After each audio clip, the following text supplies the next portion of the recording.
And, I spent over a decade watching billions of dollars worth of secondhand goods exchange hands. I started wondering how my own existence impacts this planet. And I found it really hard to get answers. And so I decided to do something about it and started Stuff TV, kind of on this journey to seek answers to questions and interview really interesting thought leaders. And with me today, I have Mark Herrema from New Light Technologies, who is leveraging, I think, nature is the best way maybe I describe it, to fight climate change. And so with that, Mark, I'll hand it over to you, and would love to just maybe start off of like, what is your background and how did you get into this business? Thanks, Nick. The way that I got into this business was pretty random. I was in college. Well, I'll do a slight. In high school, I was a huge science nerd. I was on the National Oceanographic Science Bowl team, basically taking every science class that I could. In fact, so much that when I got to college, I kind of wanted to see the other side of life. So I was doing politics and at one point considering philosophy, religion, all, sort of those things.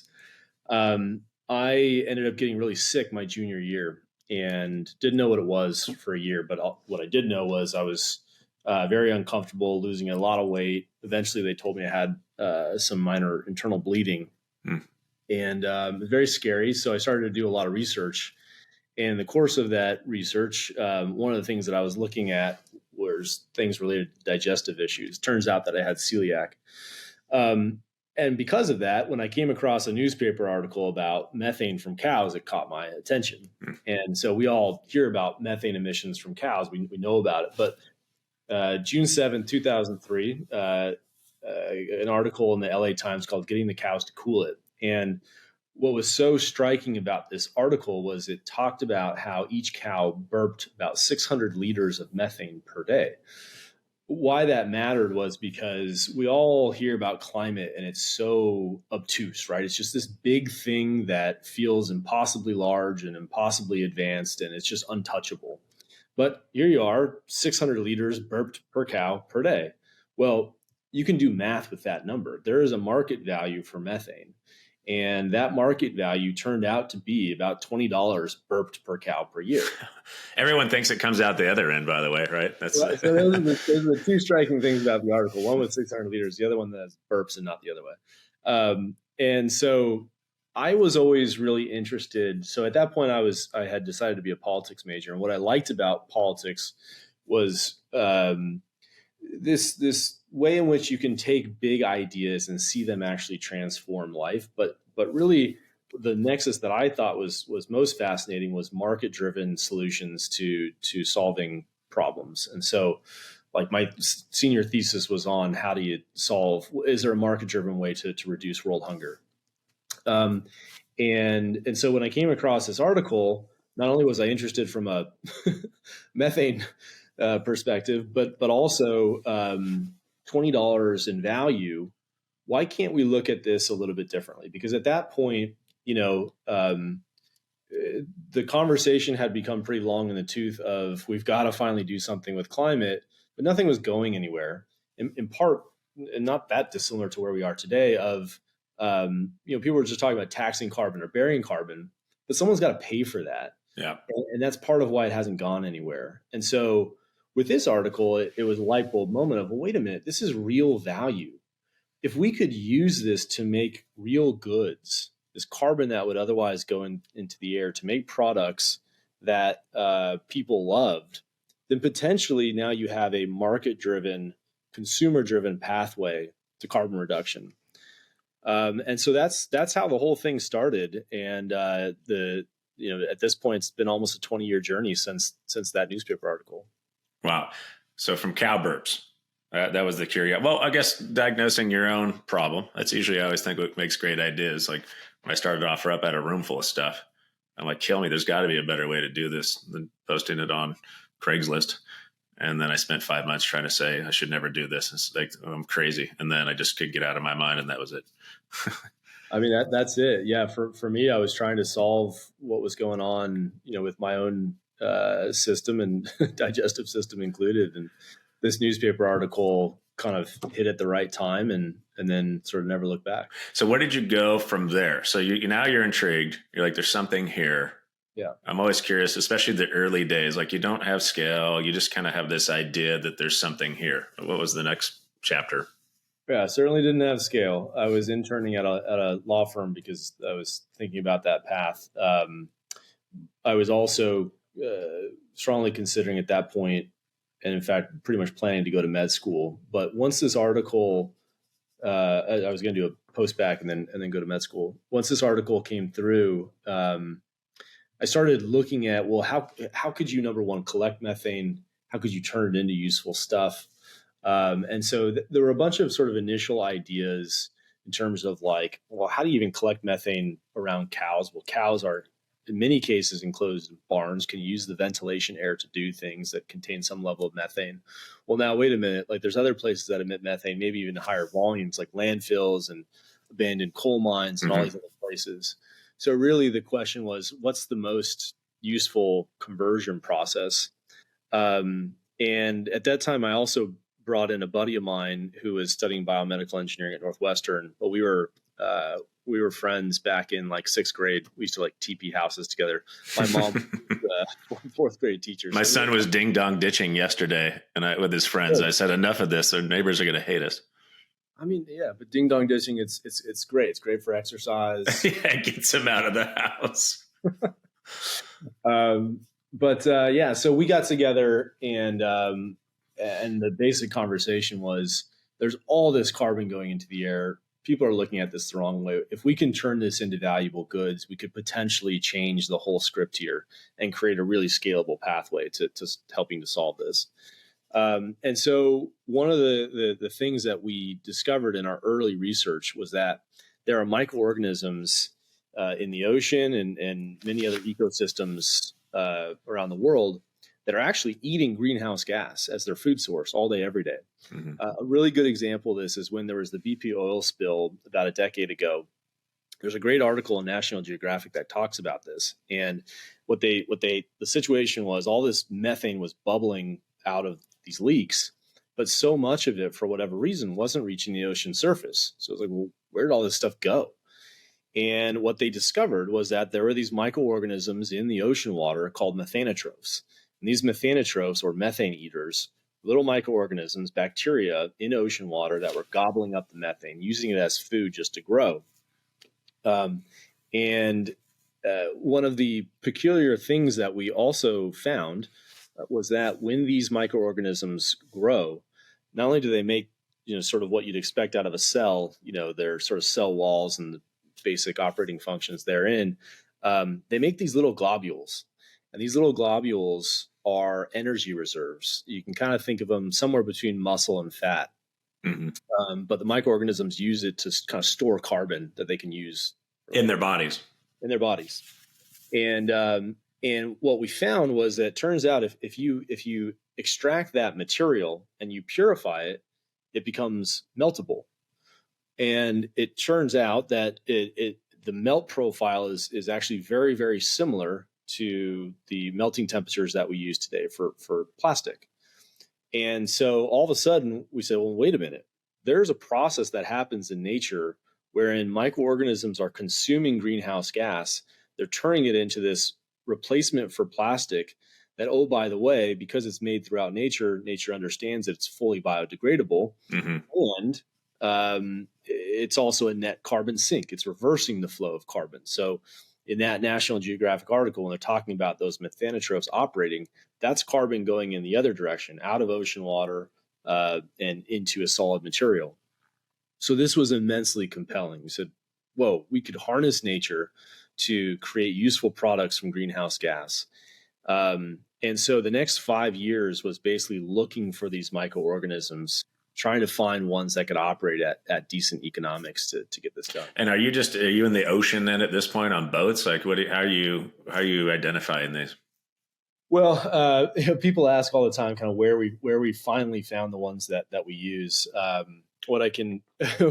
It's worth mentioning, back then we didn't have any money. So we after graduating from college, we started working with a laboratory. We didn't have enough money to park, close to the lab. So we would park far away and skateboard in.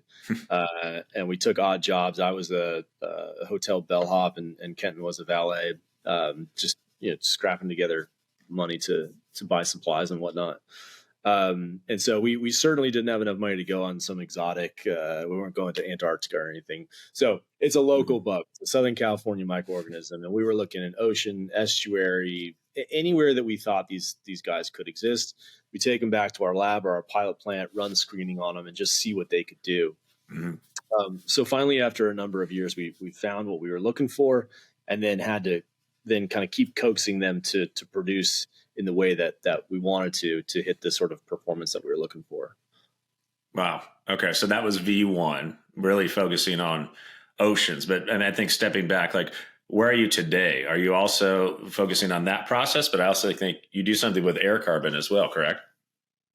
Yeah. So in that process, we found a methanotroph, a methane eater, naturally occurring microorganism. Locally, it's found here in Southern California. And we now harness that bug. We use that bug to carry out our process. We also found that there's another kind of bug, a CO2 eater, that's called a chemoautotroph. And just like the methanotroph eats methane, this one eats CO2.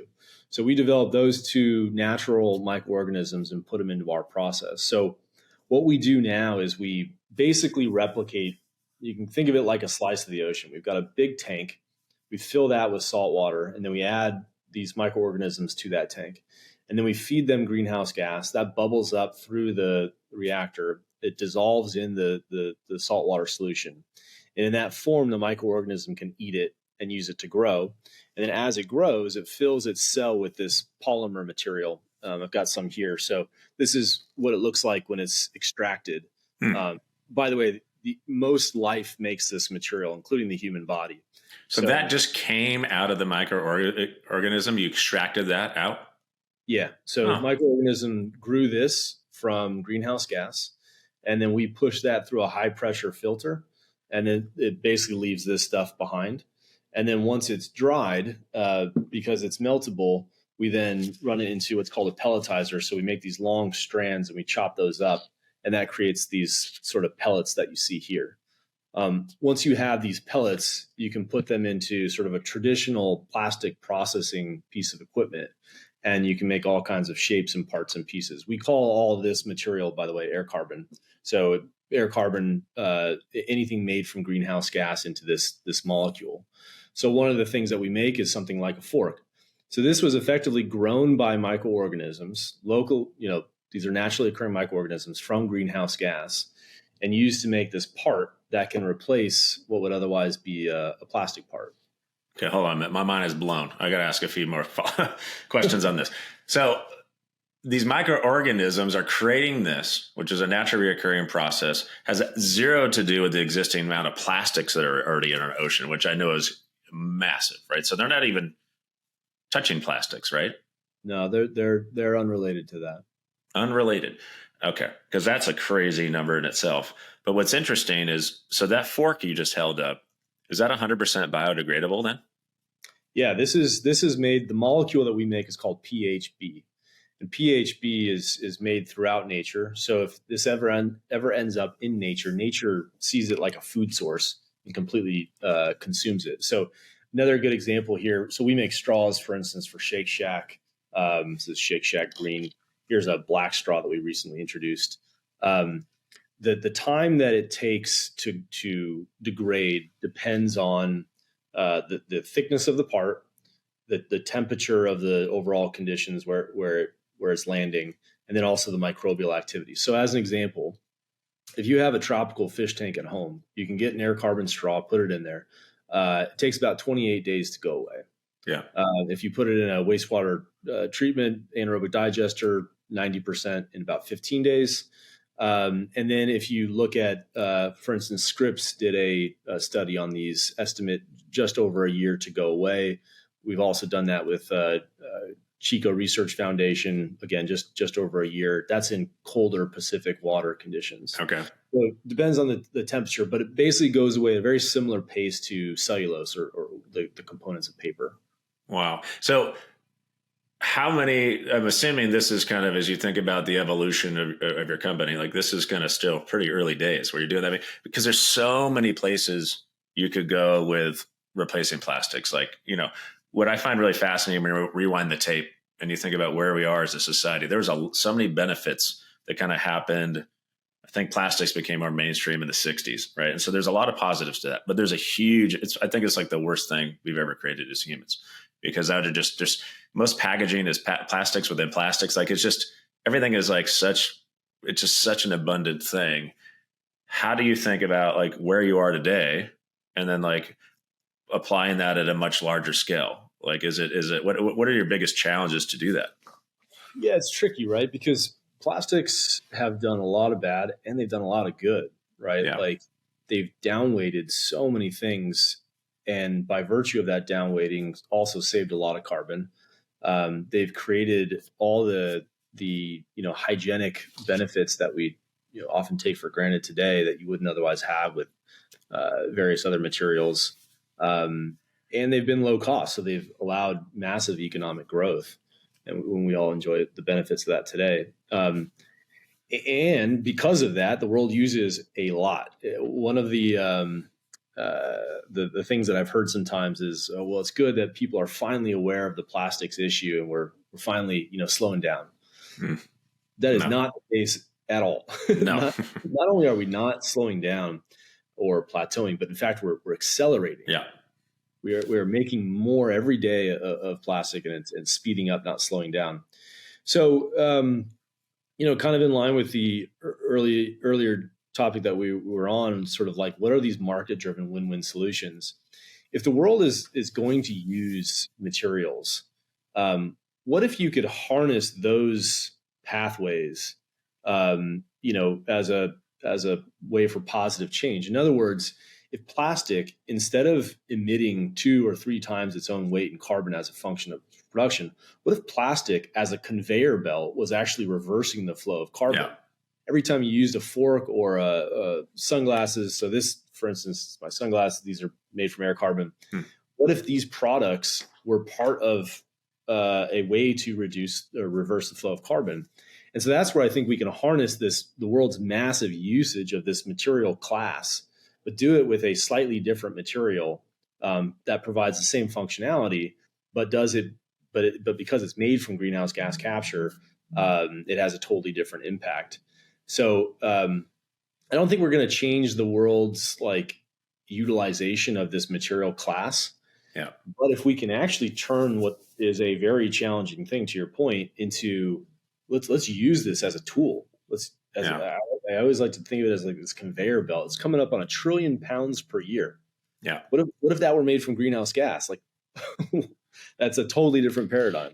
Well, I was also thinking about go-to-market. So I've done a lot. I have a number of more episodes coming. I've done a bunch already on plastics. I've been talking a lot about it. And I think part of it is just, again, education. So I found out, for example, like, we will produce 500 billion plastic water bottles a year. Okay. And then the other one is grocery bags. So, because sometimes, we were talking about this earlier, people don't know what to do. And one of the things I would say is you can remove basically 25% of the plastics in our oceans if people use reusable grocery bags and stop, and use these. Stop, right there. Those 2 things, you would make a massive difference. So many different ways you could apply this. Do you think about certain, verticals and saying, okay, I'm going to get after this one, and this one's more interesting than the other? Yeah. And that was actually a challenge for us, and, remains something that is a key focus area, which is, yes, it can be applied in so many places. So how do you decide where to go? That question ultimately distilled down to, foodware, fashion, and automotive for us. Now we're getting into other spaces, but those have been our core focus. So starting with foodware, to your point, if you look at what ends up in the ocean, about it's fishing equipment and food related items in some form or fashion. That includes both, drinking and eating. That's basically what's ending up in the ocean. And so we said, all right, well, as a material with all the benefits that I mentioned earlier, this is something that could make a dramatic impact in terms of the ocean plastics issue. So let's start there. So we started by introducing straws and cutlery and now coated paper products. So that's kind of one major focus area. The second major focus area has been in fashion. One of the most impactful things for me personally was getting my arms around some tangibility for climate and greenhouse gas. And that was where the whole light bulb went off. So what if you could hold in your hands carbon capture, right? Yeah. Like we think of carbon as something for governments and corporations. But what if you personally could participate in this? Well, here's eyewear made from methane emissions, right? This is carbon that would otherwise have gone into the air. Now you as an individual can look at your actions as being part of a change. And it also changes your way of thinking about it. Well, wait a minute. If we can make this from greenhouse gas, is this thing truly a lost cause? Do we really have to let carbon go into the air? Like we all are saddled with this feeling like, man, are we really going to fix this? Yeah. It feels so big. It does. But I find that the fashion space can be particularly compelling to people when they're personally involved. Yeah. And about 10% of all CO2 emissions. So it comes from our fashion industry, all of it, clothing and all that. I mean, it's just a lot of CO2 byproduct associated with, manufacturing a t-shirt and the water production and the heating and the dyeing and then the transportation. You were talking about this earlier. Part of the reason plastics are really taking off is also all the packaging and, think about the e-commerce world that we live in. There's billions and billions and billions of packages getting delivered all the time. And you open it up and what's in that? It's usually wrapped in something that's plastic, right? And so I don't think most people think about, unfortunately where we are today, it's like, I don't know if that t-shirt's going to fit me. So I'm going to order 3 different sizes and I'm going to send 2 of them back. Yeah, it's hard. It's like, are we going to change that human behavior? I don't know. I mean, like Warby Parker, a big part of how they got their success was they sent you 5 pairs, figured out what you liked, and you sent back the rest. Like we as humans have come to like optionality, and so I think there are certainly spaces like the water canister that you showed where there has been real behavioral change. Yeah. There's a lot of other spaces where it's tough to imagine that those billions and billions of packages. It's hard to imagine that changing. So, what do? And I think instead of fighting, reality, let's flip the script and use it to our benefit. Yeah. And so the last place is automotive, and automotive is obviously a major contributor. So we're trying to create decarbonized parts. So partners like Sumitomo and others, we're creating, instead of having these plastic parts that emit as a result of their production, something that goes in the air direct. So those are our 3 big categories today. But look, it's a huge world with a lot of things to do. Our biggest challenge is that the industry is massive, and we are growing as fast as we can, but we are tiny today, and if we are immensely successful, we'll be tiny in 10 years. Mm-hmm. So relatively speaking, I mean, we can be a successful organization in our own right, but relative to the big picture and the impact that we set out to make, we can be enormously successful and still just be a drop in the bucket. And that doesn't work. So how do we proliferate the technology faster? One of the things that we found in asking this question was how did plastics do it? And there is a interesting example of a technology. It was introduced in the late 70s. It was basically a lower cost way to make plastic. And it went from basically a science experiment to global dominant market share with hundreds of facilities. And we said, how did they do that? And they basically developed a licensing platform that gave people the ability to build their own plants. And there was certain economic shares as part of that. And so we've studied that a lot. And now that we've built our first commercial plant, and we're now getting ready to just basically stamp out cookie cutter versions of that, we're now really interested in that question of how do we proliferate this thing? Yeah. I think that is always the hardest part of any new venture is you go through all the pain and the suffering and figuring out what works, doesn't work. And it seems like you're never, I'm sure that's how it was for you in the early years, right? Like, is this thing ever going to happen? Right. And eventually you kind of figure that out, and then you kind of get it going on one one spot, get the kinks figured out. And then the next challenge is massive scale, which has a whole new unique set of things. But I think it's fascinating that you're kind of at that point, because you put a lot of time into this already to figure out what there's a lot of, you just had to go down this rabbit hole of questions to get to where you are.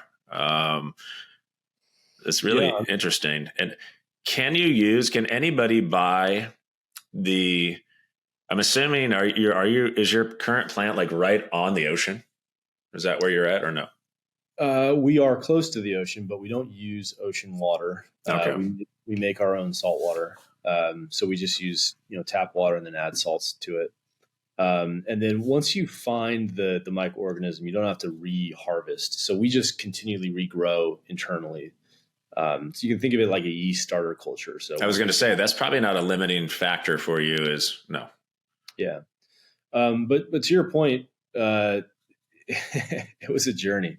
I mean, 20 years is a long time, and there were many, many hard moments in that journey of stuff not working, stuff taking forever the biological space in particular has its own really unique challenges. I remember, back in the depths of development, just being so envious of software or even electronics, because, you kind of connect a few things, you see if it works. If it does, great. If it doesn't, go the other way. And with biology, you basically have to have these theories, and then it takes days or weeks to sort of see if it worked. And then you kind of know what happened, you kind of didn't. Mm-hmm. Or you think of the human body, and how many medical conditions do we all have that's you kind of know, you kind of don't know.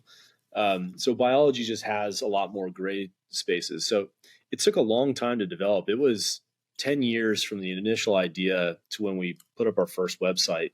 And in that time, it was just finding the bugs, figuring out how to make them go, building the equipment, having a lot of it not work and then kind of work and then step. Yeah. So it was a long road, but there were some really special moments along the way. Like when we scaled for the first time, went from a 10-foot tall reactor to a 50-foot tall reactor, seeing that thing work after at that point having, put everything into it for a decade. I mean, oh yeah, it was an emotional thing. I would party for a month. Well, it was definitely a good weekend. I was going to say, what kept you going, right? That's always the hard part as an entrepreneur. People always say, don't quit. And in the early days, you don't have a lot of data. You don't have a lot of logic that says, oh, this is going to work. Did you have a sheer belief that this could happen?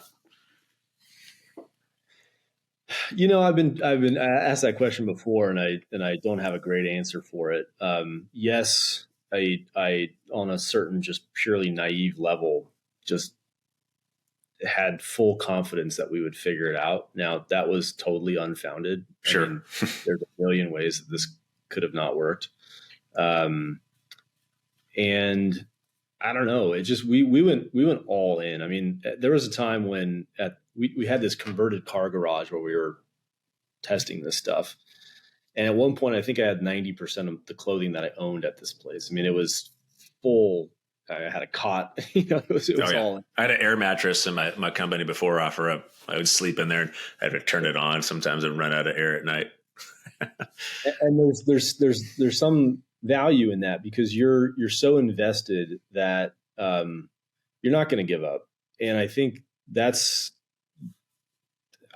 a difference maker, right? It's those extra hours, maybe multiplied by months or years, but they add up into the little, learnings that you build up, and this just insatiable drive to just figure the darn thing out. Yeah. So I don't know. There's probably plenty of psychology, but behind that, it's probably different for everybody. But yeah, there was just we just weren't giving up. Yeah. Well, I think it's awesome where you're at, and then also just kind of as you think about the future, there's so many places you could apply what you're doing, and when you think about kind of go into like, can anybody say, hey, I want to reach out to you and just buy buy like this, I don't even know what you call them. I call them plastic beads, but that's not really what they are. Yeah. So we've brought air carbon products to market in a number of different ways. You can go to covalentfashion.com right now and pick up eyewear made from greenhouse gas. We've got other leather replacement products there as well. We also have aircarbonfoodware.com, where we have our foodware products.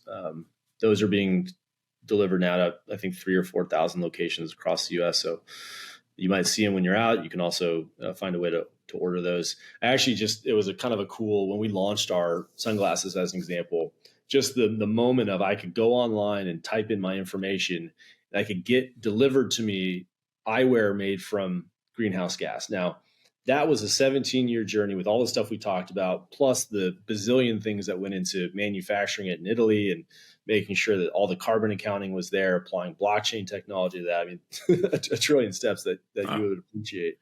But today, you can go online, press a couple buttons, and you can get sunglasses delivered to you made from greenhouse gas. So yeah, it's definitely available, and it's, I still get a kick out of it.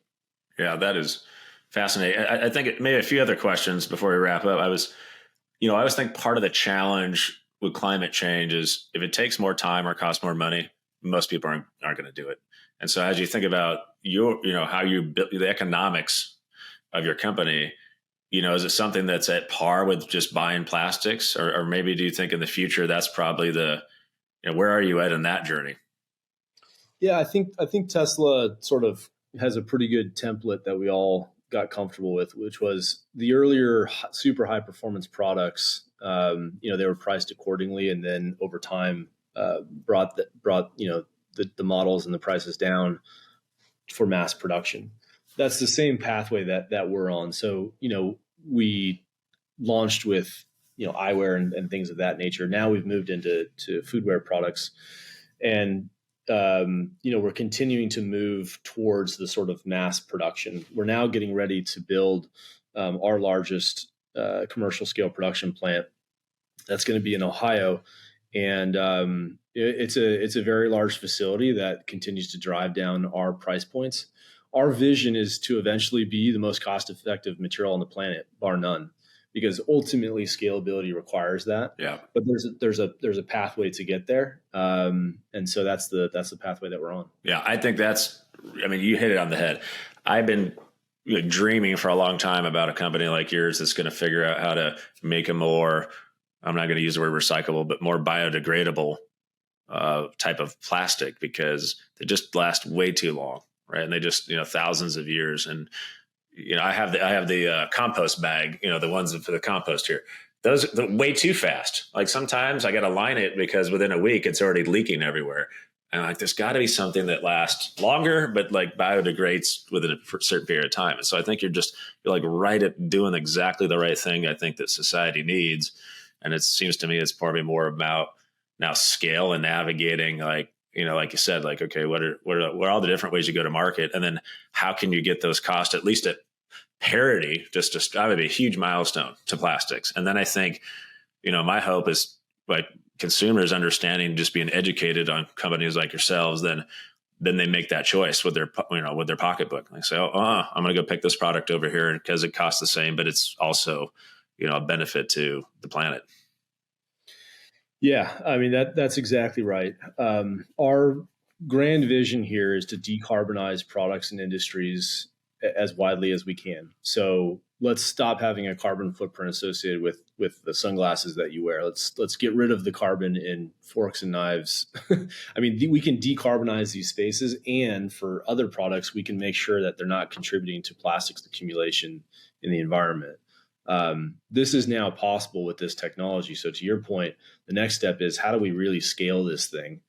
And again, there's sure, we can be successful, but we have limited time here. We really do. Yeah. And so we talk about what do we have to do in this generation? How do we make this happen in this generation? Because we're going to cross some lines where coming back is going to be really challenging. So that's the mission that we're on right now. But thanks so much for being here. I really appreciate the time. Likewise. Thanks, Nick.